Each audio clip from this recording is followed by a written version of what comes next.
abogado, psicólogo. Claudio Cornejo, que está en contacto con nosotros. Querido Claudio, ¿cómo estás? Hola, muy bien, te veo con mucho entusiasmo. Parece que estás trasnochando como un buen joven de 20 años Sí, ahí en su claro. carrete. Es que a mis 24 años, digamos, estamos con toda la flor de la vida. Exacto, sí. Te queda muy bien este programa entonces.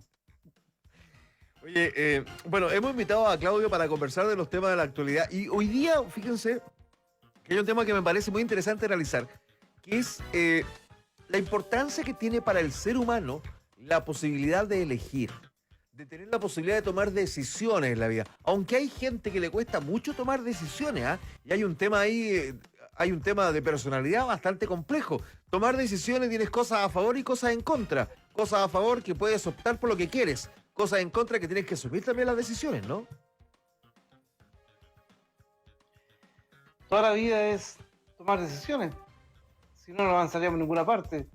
Eh, Tomo esta micro, esta otra, me voy por esta calle, por esta otra, como, como marraqueta, como ayuya, tomo agua o no tomo agua.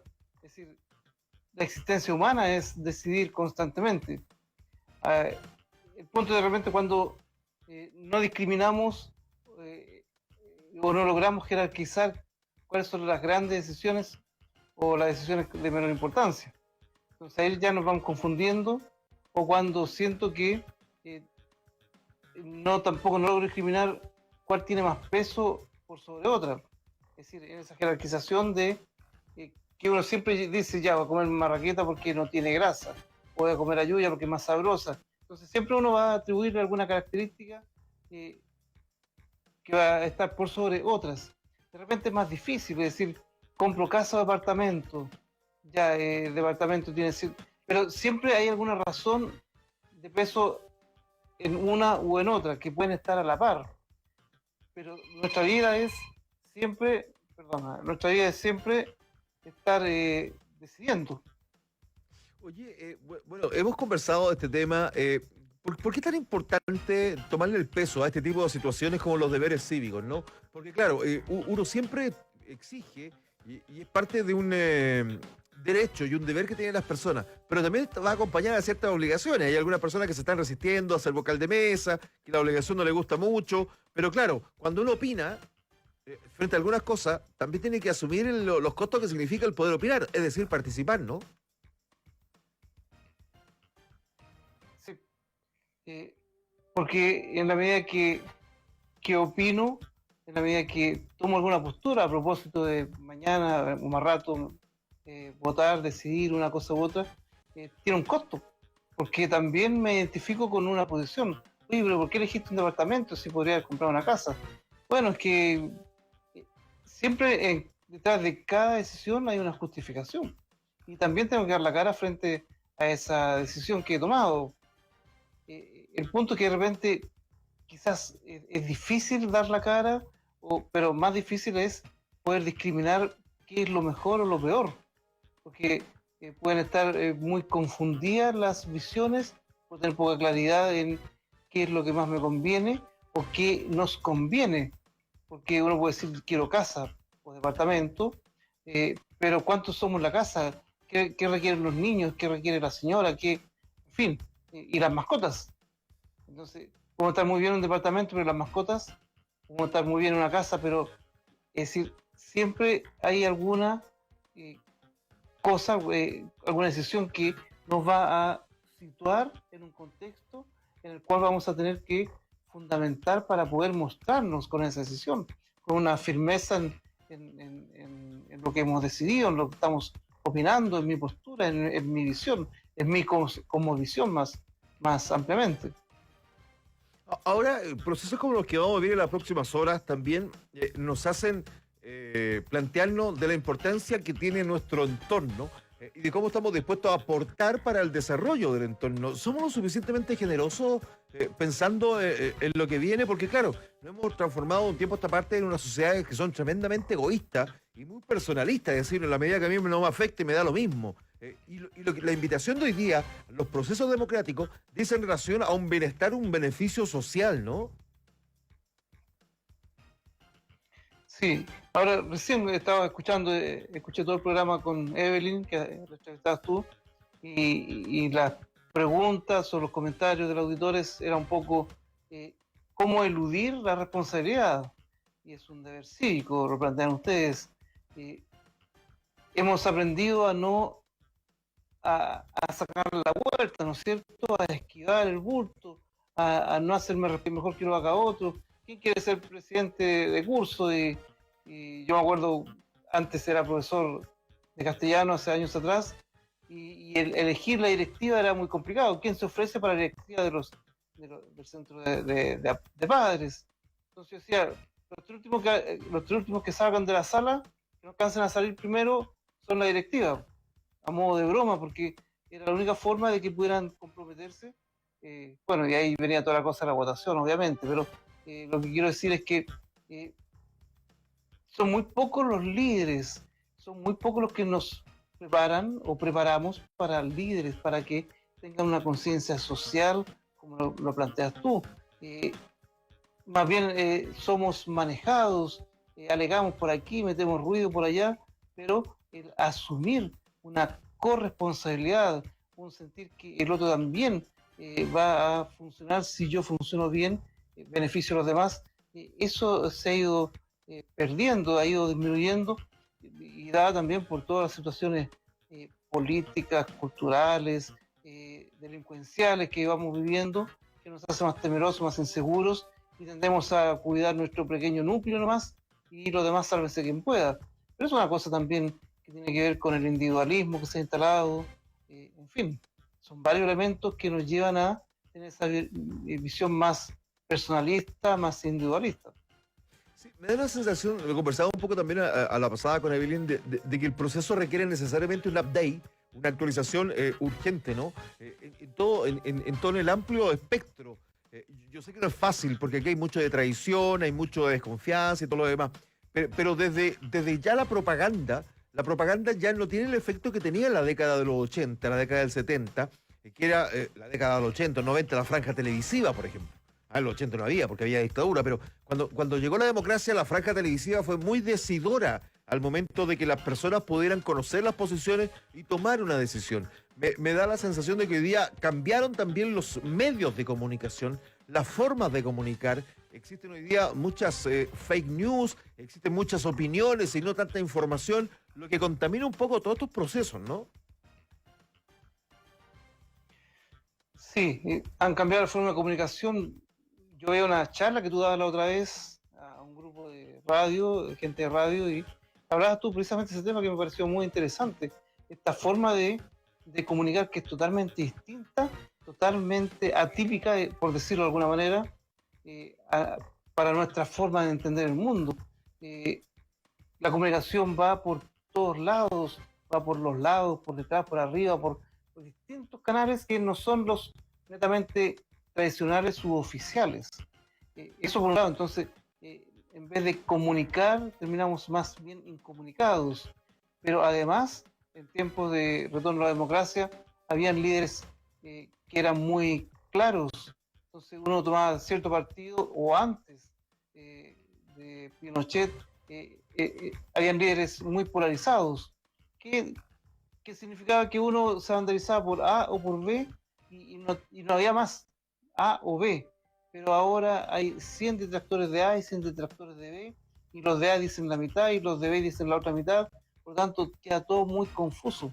Y los líderes tampoco tienen la fuerza o la convicción de poder entregarnos una motivación profunda. Y como decías tú, todo lleva a confusión, más todo lo que decíamos anteriormente, entonces el proceso de decidir se hace mucho más complejo. Mucho más complejo porque tengo tantos elementos que es como sentarse a ver una película en TV cable, son 90 canales, 100 canales, no sé cuántos. Entonces al final no veo nada porque no sé qué ver. Es como cuando uno va a un almuerzo, una comida, son tantos platos que a uno se le quita el hambre. Es decir, pasa un poco eso. ¿Cómo decido si no tengo todos los elementos o creo tenerlos, pero aparece otro y me dice una cosa contraria y yo marcando ocupado? Tiene que ver con educación, tiene que ver con... ¿sí?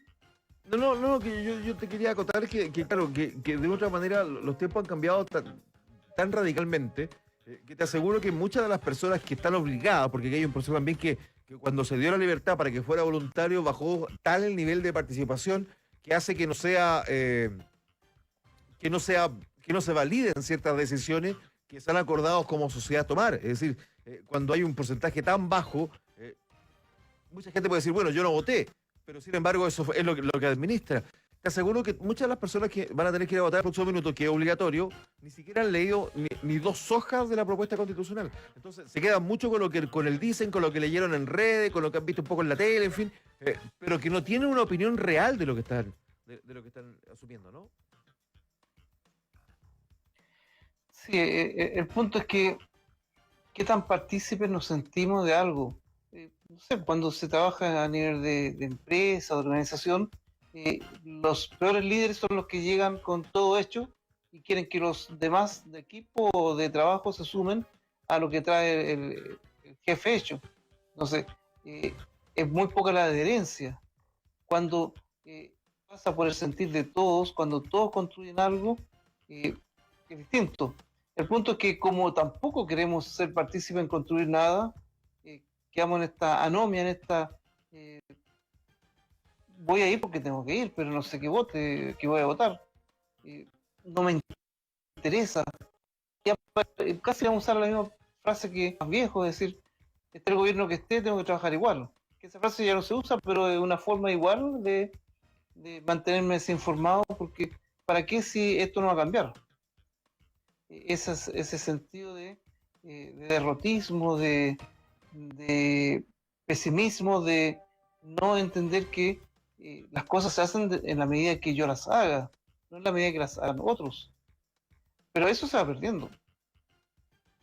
Sí, porque además yo creo que por una decisión, no sé si pensada o no, eh, se retiró de la formación cívica, la educación cívica en los establecimientos, que a uno lo hacían desde chico pensar un poco en cuáles son los deberes, los derechos, las obligaciones. Mi generación nos enseñaron completa la Constitución del 80 y nos hacían prueba de la Constitución del 80, que es la que rige hasta el día de hoy. Hoy día no existe para las nuevas generaciones, que van a ser los futuros administradores de los destinos de nuestro país, una formación en ese contexto, de decir de cuáles son los derechos, de cuáles son los deberes, de cuál es la importancia de la participación, de cuál es la importancia del respeto cívico. Porque claro, cuando se vive en democracia, no se valora el no tener la democracia. ¿Ah? Y hay momentos que, precisamente por el accionar de los ciudadanos, se producen quiebres muy dolorosos, muy profundos y que dejan marcas para varias generaciones. Sí. Es que como sea la educación está muy en lo superficial, en lo pragmático, en lo útil, en qué medida nos sirve para desempeñarnos en lo económico. Está mirado desde todo un trabajo más bien mercantil, pero no desde el ser, desde el crecer como persona, el crecer como sociedad en valores.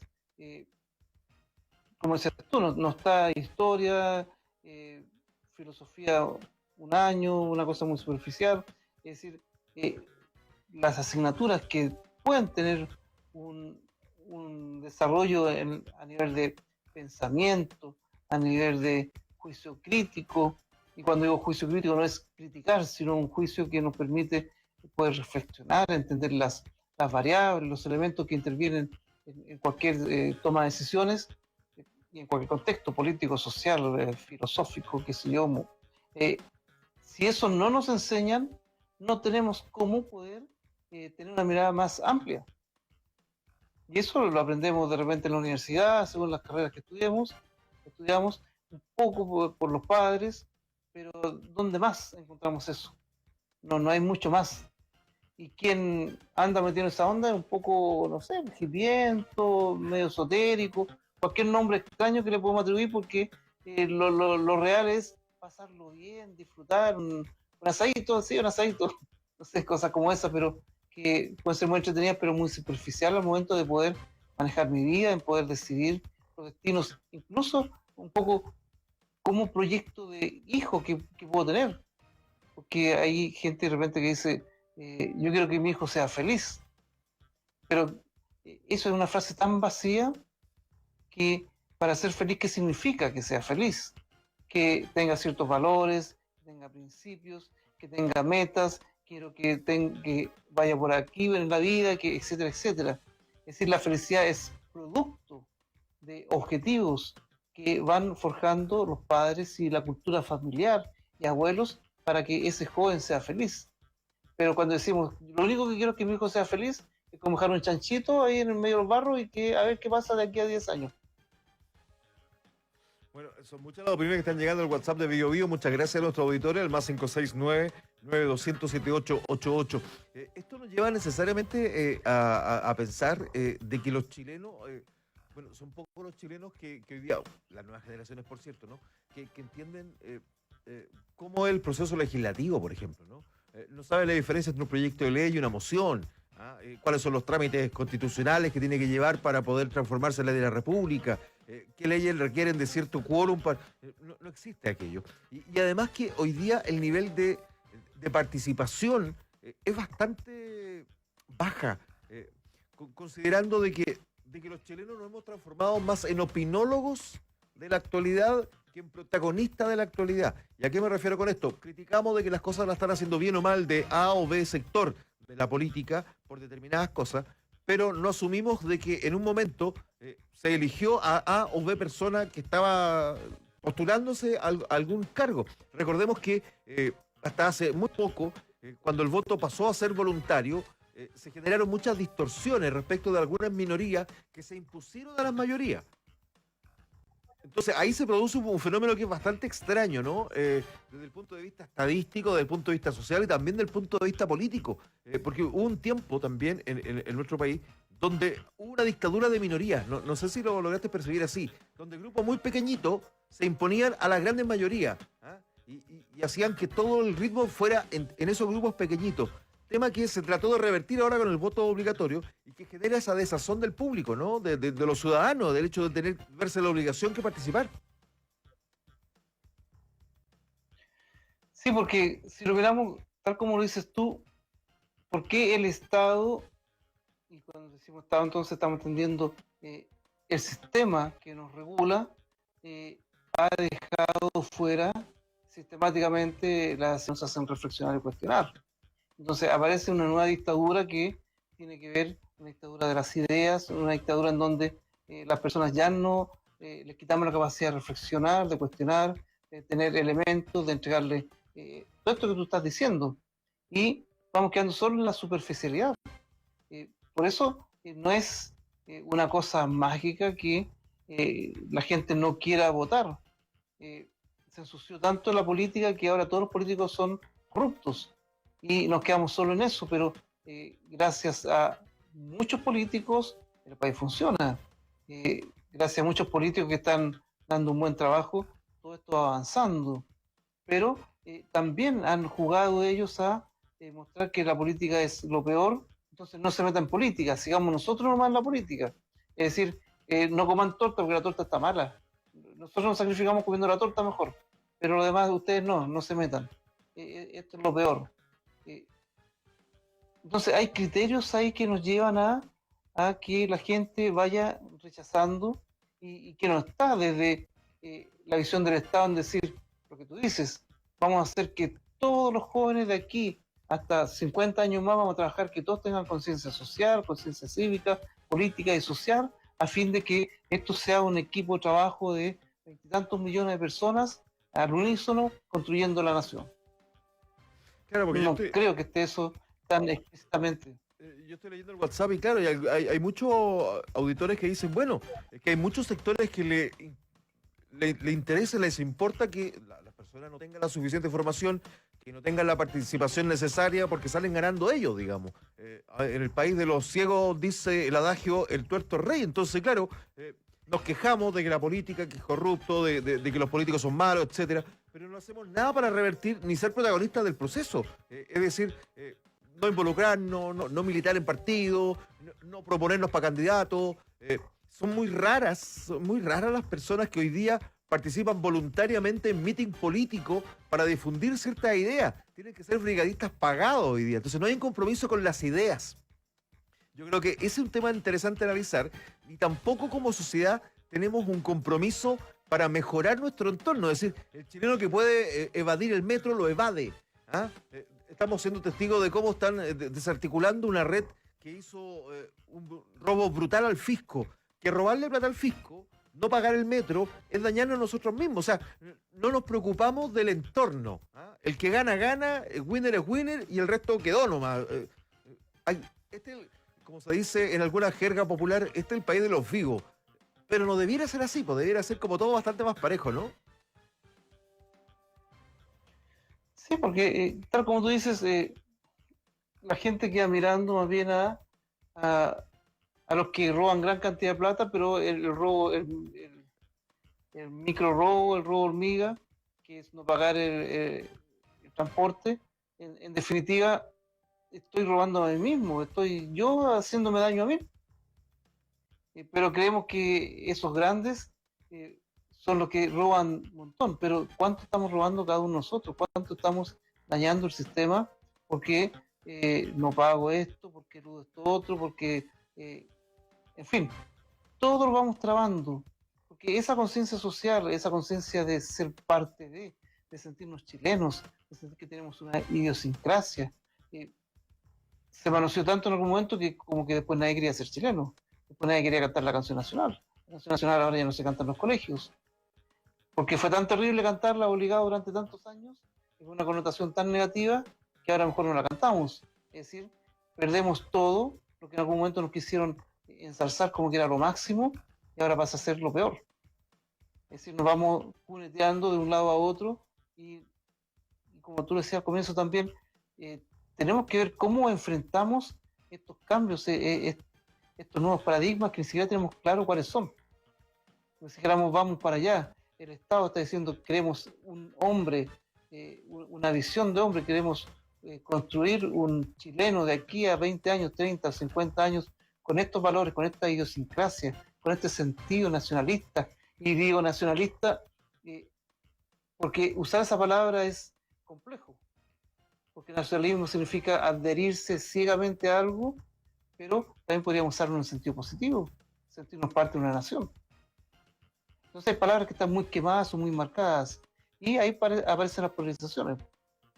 Sí, fíjate que acá, bueno, yo un poco tengo el feedback de los auditores y tienen mucha razón. ¿Eh? Muchos de los políticos que hoy día nos gobiernan y que nos han gobernado, poco han tenido una pega, han tenido jefe, han tenido que cumplir horario, han tenido un trabajo. Su vida ha girado en torno a la política y a los cargos que dicen relación con el mundo político, que tienen relación muy distinta a un cargo que viene en el mundo privado, digamos, una pega en el mundo privado, porque si tú haces mal tu pega en el mundo privado te vas y para de contar. En la política y en el mundo público es distinto, hay otros valores, hay otros esquemas, hay otras reflexiones que hacen respecto de la función. Entonces es difícil entender a la gran mayoría. A ver, fíjate, mira el análisis que quiero hacer.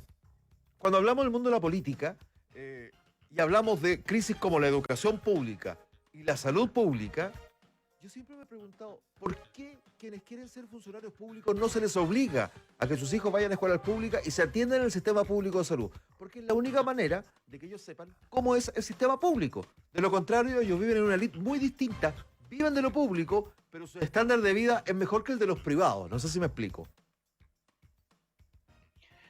Desde lo más simple, ser consecuente. Si quiero un servicio público me la juego en eso, pero hay una inconsecuencia, tal como tú lo dices. Es decir, tengo que saber cómo es el sistema y que toda mi familia esté ahí para poder hacer los cambios significativos y profundos. Pero es fácil jugar ese doble juego, esa doble cara de soy de aquí, no soy de aquí ni soy de allá, como decía el cantante argentino. Porque tiene que ver un poco con ponerse la camiseta, pero estar metido en lo que corresponde para tener los elementos y para poder producir los cambios. La gente pobre está metida en la pobreza siempre y tiene solo esa mirada y que durante mucho tiempo va adquiriendo lo que se llama la desesperanza adquirida, que son estudios que se hicieron hace años con ratones, por casualidad, en una universidad. Y esa desesperanza adquirida significa que salgo a buscar trabajo, aparece el trabajo en internet mando currículum y no me responden nunca. Y si me llega a responder, siempre hay 20 mejores que uno.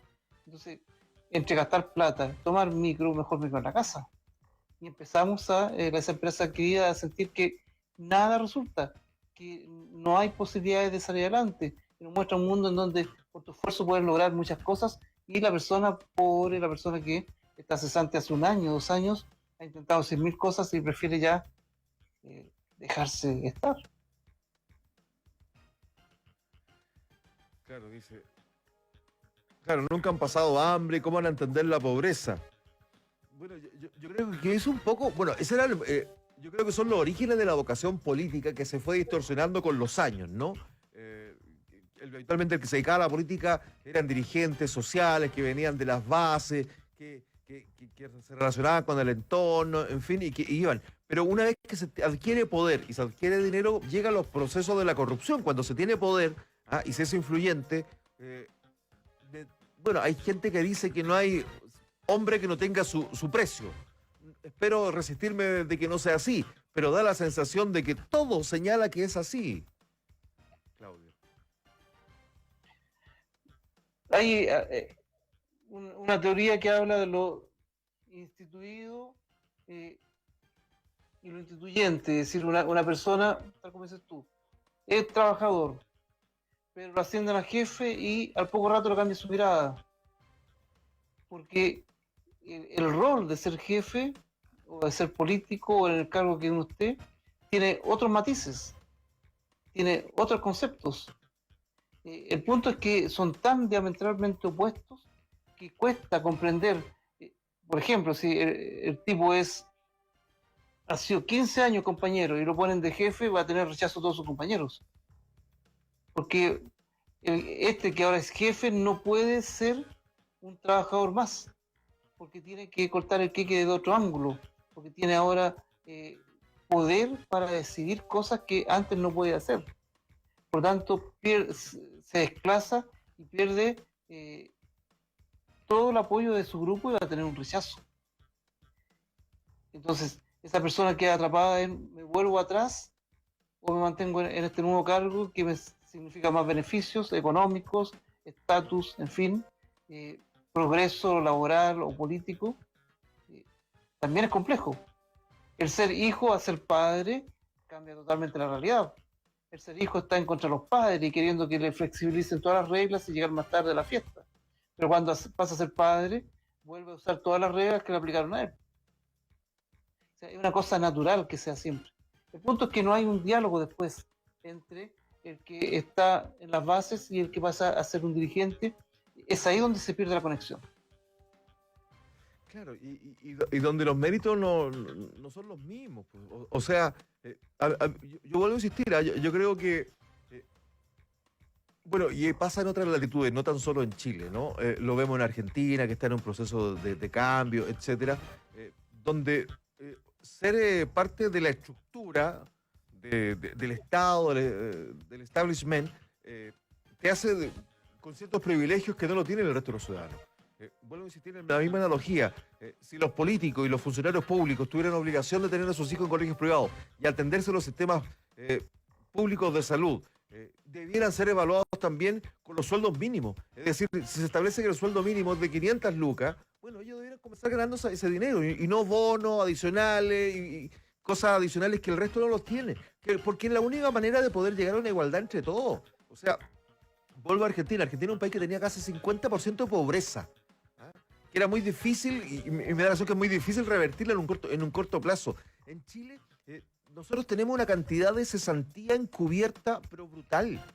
La cantidad de gente que trabaja en aplicaciones, la cantidad de gente que hoy día está en el comercio ambulante, etcétera, donde se generan ingresos, pero no de manera formal. Y eso me da la sensación que va mermando la calidad de vida y va mermando las sociedades, porque debiera haber una redistribución un poco de oportunidades, al menos para todos, ¿no? Exactamente. Eh, es que cada vez cuando alguien se empieza a sentir marginado va a rebelarse o, como decíamos, se apaga. Esto es la desesperanza adquirida, o me rebelo o busco alternativas, tengo que sobrevivir.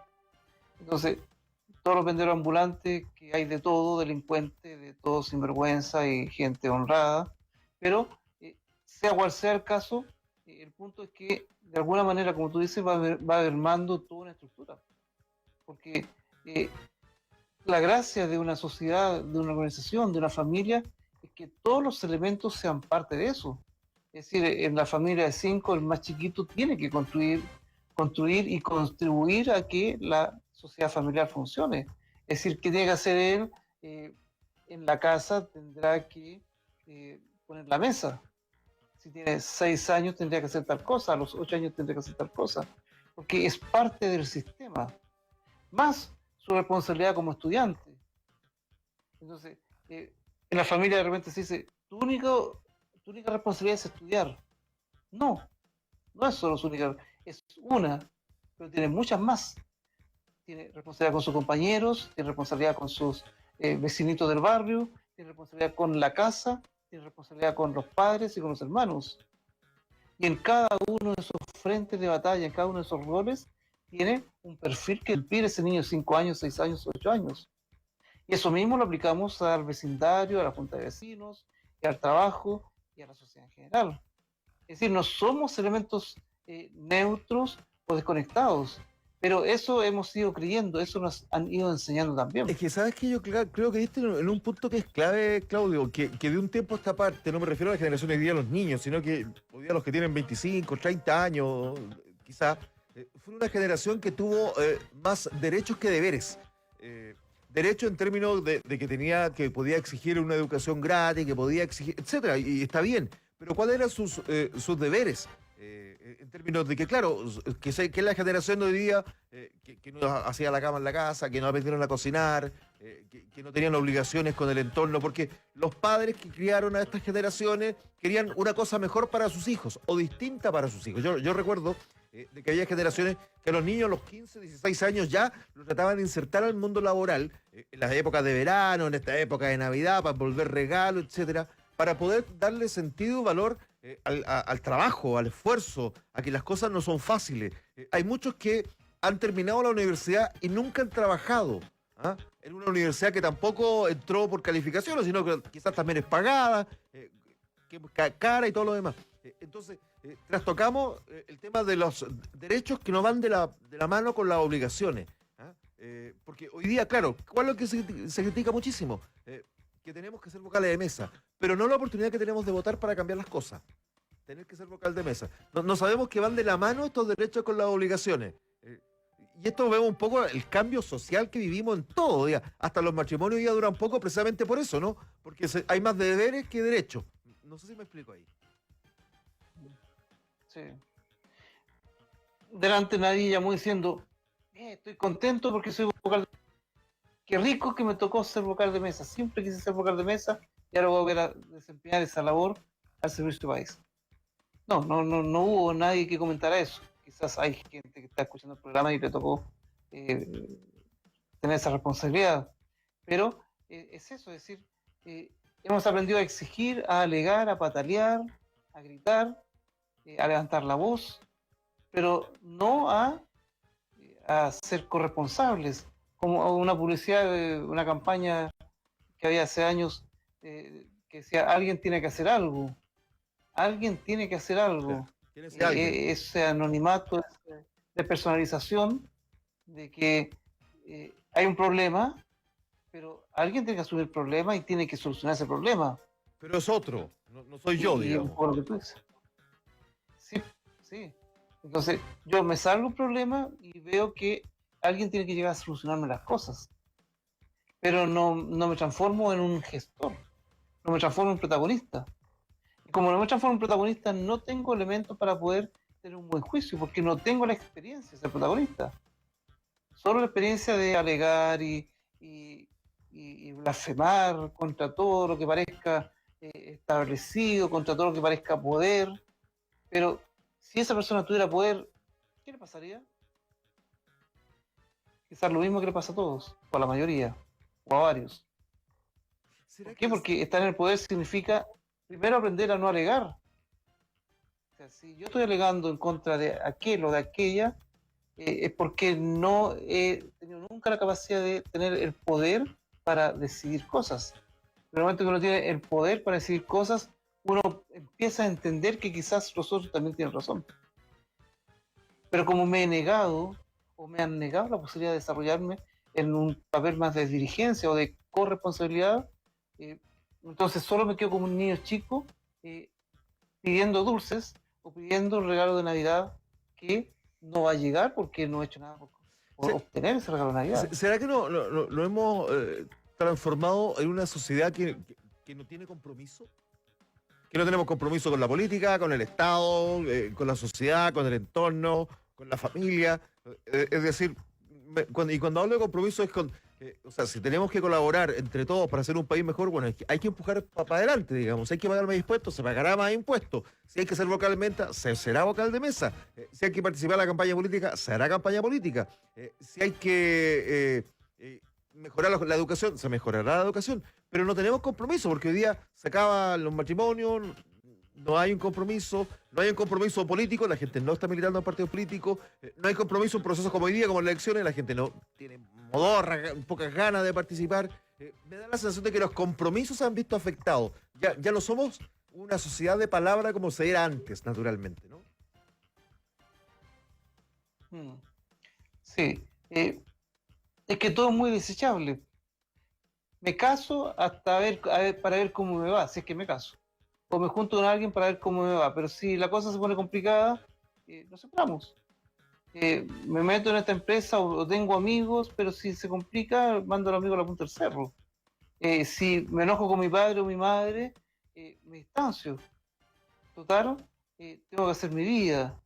Pero todo está centrado desde un yo, desde un ego, y, y voy descartando gente, voy descartando situaciones, eh, lo que me lleva a un gran vacío también, porque la habilidad nuestra del ser humano es poder llegar a consensos, porque llegar a consensos significa que usamos la inteligencia, que ponemos la emoción al servicio de la inteligencia para lograr los objetivos y para poder ir avanzando. Entonces uno diga, mira, llevamos 10 años de casados, llevamos 20 años casados, llevamos 30 años casados, no hemos sacado la mugre, pero hemos aprendido a conocernos, hemos aprendido a dialogar, hemos aprendido a generar nuevos acuerdos, hemos aprendido a madurar y cuando nos hemos sentido complicados hemos pedido ayuda a otros para que nos den una mirada, una mano.